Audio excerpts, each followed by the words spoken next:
Hello दोस्तों, आइए आज देखते हैं टेंस के बारे में। टेंस क्या होता है? तो टेंस जो है, टेंस का मतलब होता है काल। काल मतलब समय। तो समय के बारे में बताने वाली चीज को टेंस कहते हैं। यानी कि ये एक तरह का वर्ब है, वर्ब का ही एक प्रकार है टेंस। लेकिन बताता क्या है? Time plus action equal to tense. ये है हमारा छोटी सी परिभाषा। मतलब टेंस को बताना है तो टाइम प्लस एक्शन जरूर बताना पड़ेगा, उसी को हम टेंस कहते हैं।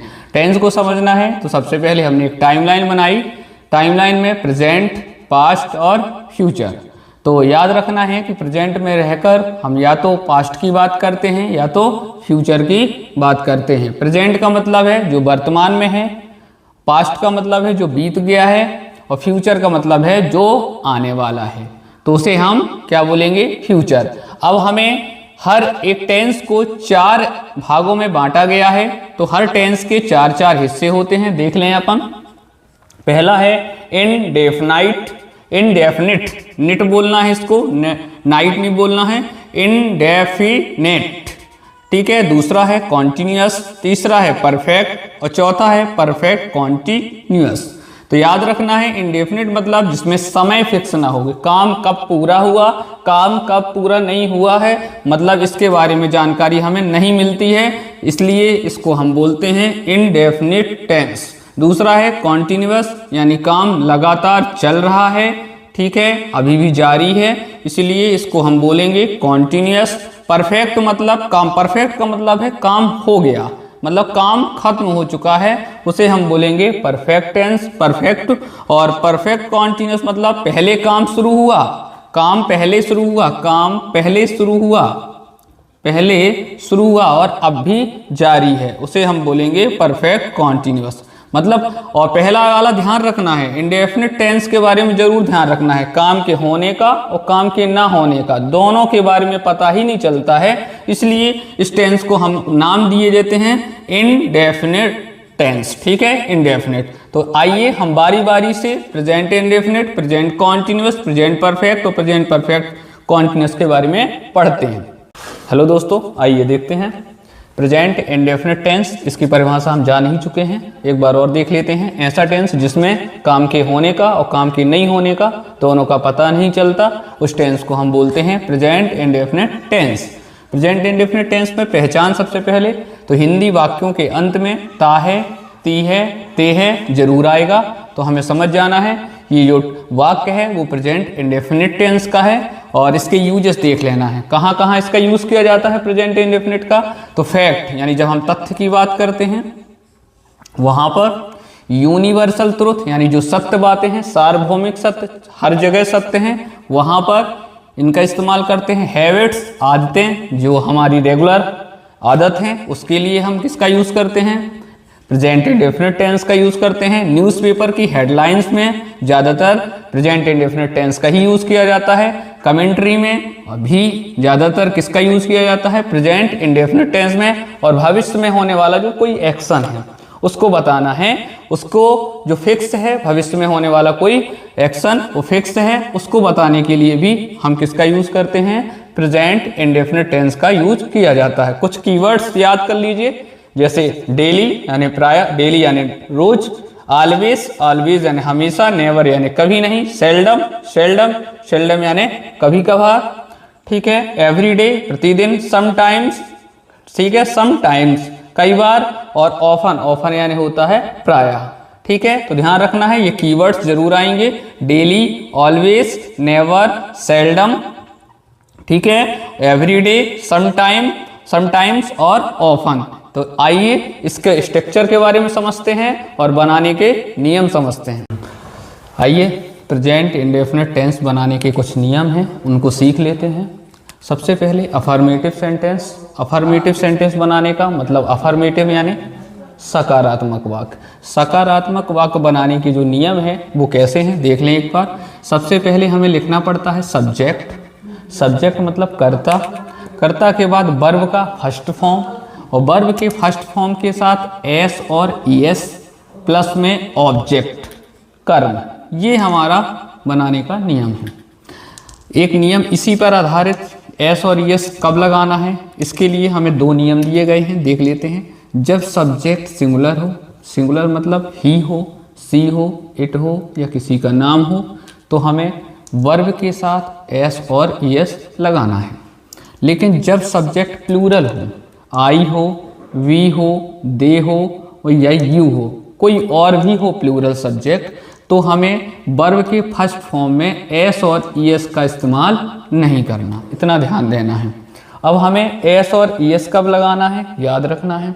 एस और ईएस में कंफ्यूजन हो जाती है कि हम एस और ईएस कब लगाएं। तो सबसे पहले हमें ध्यान रखना है कि जब कोई भी वर्ब आएगी, उस वर्ब को ध्यान रखना है कि वर्ब के अंत में ओ आए, सी एच आए, एस एच आए, डबल एस आए, एक्स आए या जेड आए। ऐसा वर्ड जिसमें O, C H, S H, double X और जेड आए, तो उन्हीं वर्ब में हमें ईएस जोड़ देना है। और यदि नहीं आता तो सिर्फ हमें एस जोड़ देना। देख लीजिए कुछ एग्जाम्पल ऊपर दिए गए हैं, जैसे गो, तो गो में हमें जोड़ना है ईएस, वॉच में हमें ईएस जोड़ना है,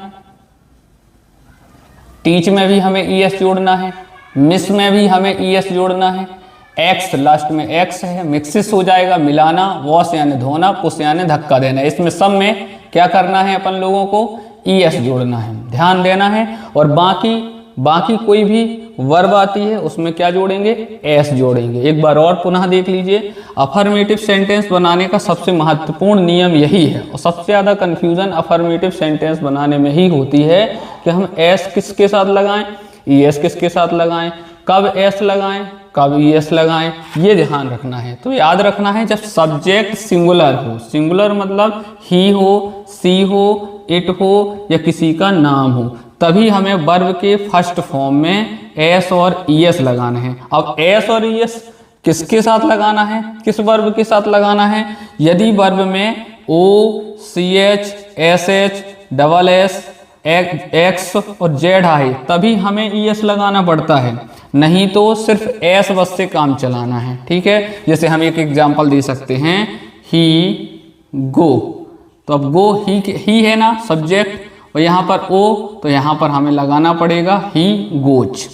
ठीक है, जैसे हमें लिखना पड़ेगा आई प्ले, तो अब इसमें एस नहीं लगाना। क्यों नहीं लगाना?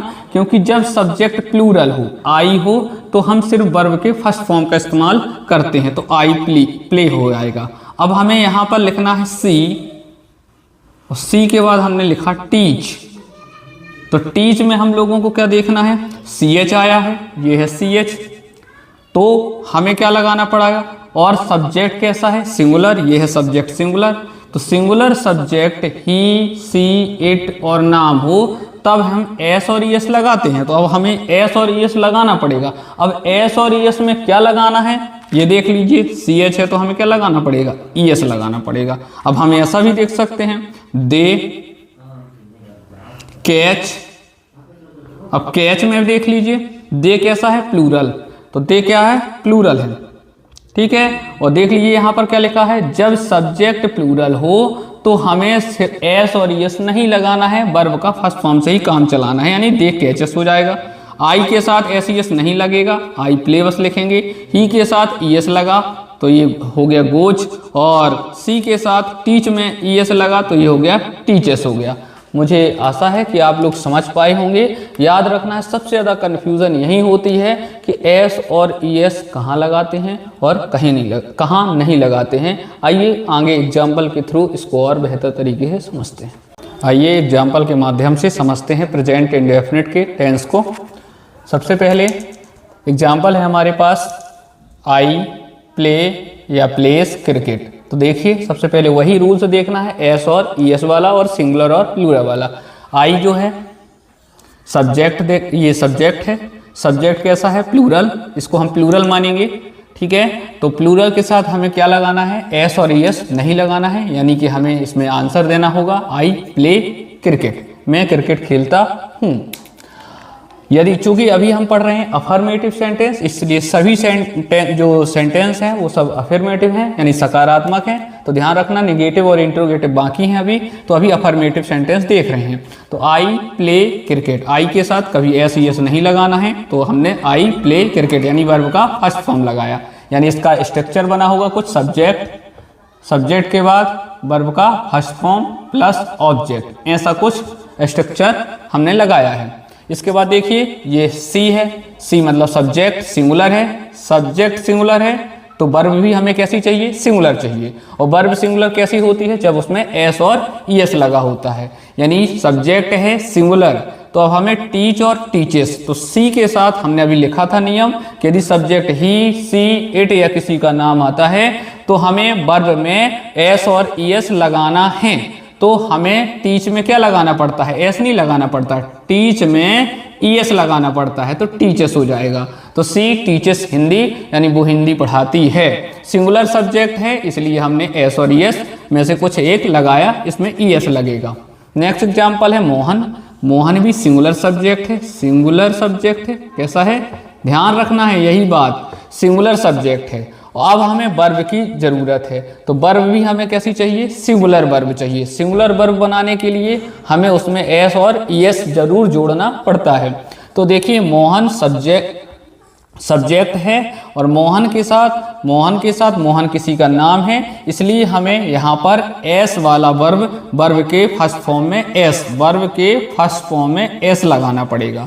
सर ईएस क्यों नहीं लगाया, ईएस वाला हमने नियम यहाँ पे लिखा था अभी कि ईएस कब लगाना है, जब हमें सीएच मिले, जब हमें एसएच मिले, जब हमें एक्स मिले, जब हमें डबल एस मिले, जब हमें ओ मिले, तभी हमें ईएस लगाना है। नहीं तो वर्ब के फर्स्ट फॉर्म में एस बस लगाना है।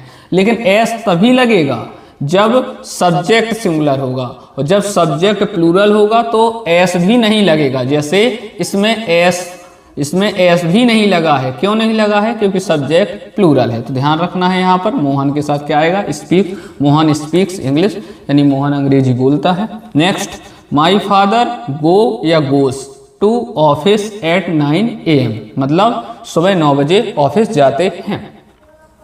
तो माई फादर सिंगुलर सब्जेक्ट है, और माई फादर सिंगुलर सब्जेक्ट है, और सिंगुलर सब्जेक्ट के साथ हमें एस और ईएस में कुछ ना कुछ लगाना पड़ेगा। तो हमें पता है कि गो के साथ एस नहीं लगाते, एस नहीं ईएस लगाते हैं, तो कुल मिला के क्या बन जाएगा, गोज, क्या बन जाएगा, गोज। तो my father goes to office at 9 AM। Next example है बॉयस, बॉयस चूंकि इसमें बॉयस पहले से ही आपको पता चल रहा है कि ये प्लूरल है, कैसा है, ये प्लूरल सब्जेक्ट है। प्लूरल सब्जेक्ट के साथ हम कभी भी वर्ब में एस और ईएस नहीं लगाते, इसलिए प्लेस नहीं आएगा, प्ले आएगा। तो बॉयस प्ले फुटबॉल, तो इसका आंसर हो जाएगा कि मतलब बॉयस यानी लड़के फुटबॉल खेलते हैं।